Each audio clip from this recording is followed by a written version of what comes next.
Jai Hind, this is Brigadier Hemant Mahajan. The subject we are going to talk about today is the fall of Assad regime in Syria and its impact on West Asia, world and whole of India.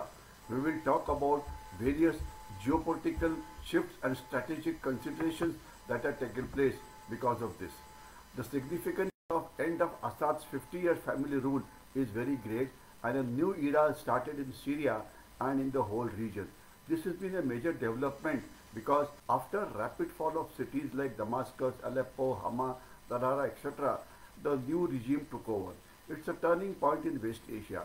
It's a very key event in which the Syrian rebels have ousted President Bashar al-Assad after 13 years of civil war. The world is at war, and the Syrian crisis was a sad addition to this state of wars which is going on all over the world. I was thinking of putting some pictures about killings, destructions and sad stories in my PowerPoint presentation, but I have decided not to do it. The two most important players in this whole game are the Hayat Tahrir al-Sham, in short HTS, which is an Islamist alliance, and the Turkish-backed Syrian National Army. This region is in a state of influx. As far as Iran is concerned, it's a strategic defeat for them. The Shiite Crescent has been disrupted. Russia influences.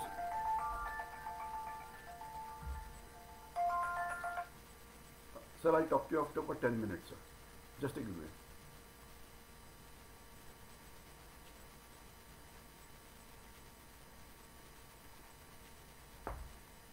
The region is in a state of flux, and Iran has faced a strategic defeat. Russia's influence is waning. As far as Turkey is concerned, it has emerged as a dominant player in Syria. Israel is carrying out balancing opportunities, while at one place it has got its tanks on the border, it is also bombing the Syrian Navy, etc. The USA is struggling with strategic dilemmas. Now, it's been a big strategic setback for Iran and its regional hegemony.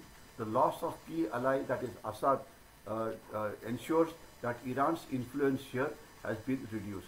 The HTS targets have targeted Iranian establishment in Damascus, and a weakened Iranian regime backed by Hezbollah post-Israeli strike has not been able to prevent the fall of the capital.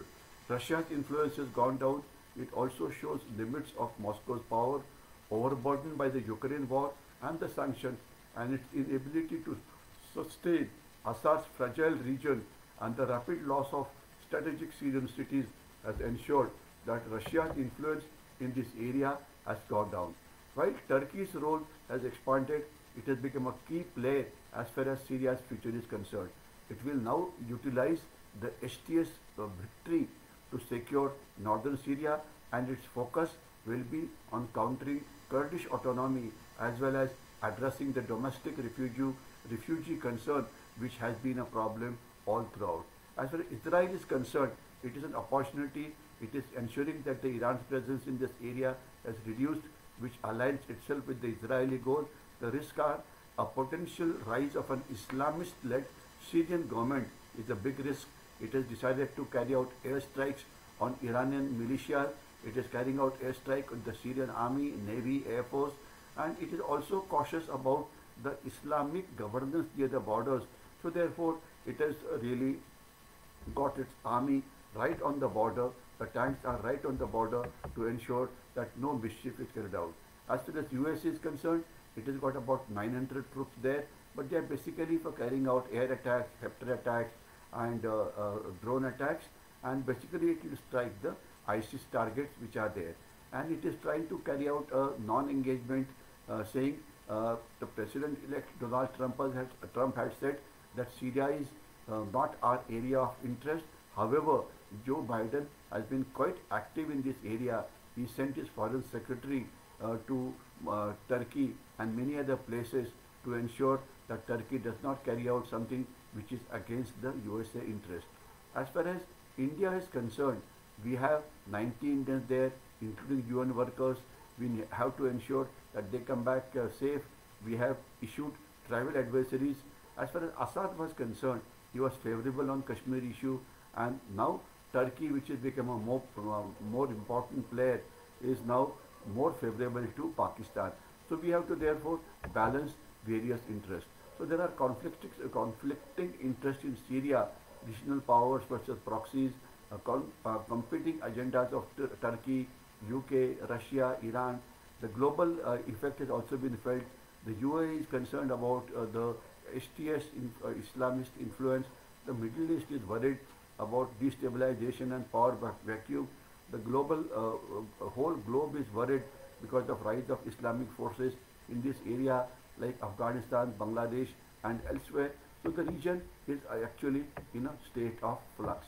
So the most important is, while the people there are happy post-Assad challenges, the politics of transition will be very important. There are deep divisions among various groups which are involved in the fighting, which may mean that the conflict may be prolonged.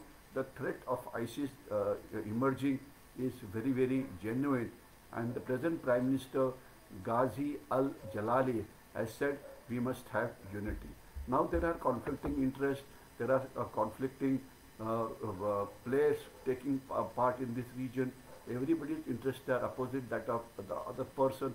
So what is important is, in all this, what will happen in Syria in the next future, in the next few months, in the next few years.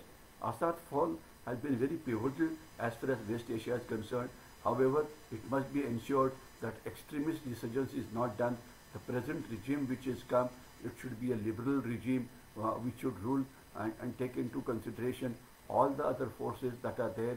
A unified government should be built up. So actually Syria is today standing at the crossroad, but the biggest loser in this whole game have been the Syrian people, the children, the women, the old men and common Syrian people. Let us hope that diverging interest of various powers both inside the region and outside the region do not make Syria again a case like either Afghanistan or Iraq or Ukraine. Let us hope that because of international return to Syria and the regime there will stabilize, and ultimately it will mean happiness for the Syrian people. I'll stop here. If there are any questions, I'll try and answer. Otherwise, thank you very much for your patient hearing.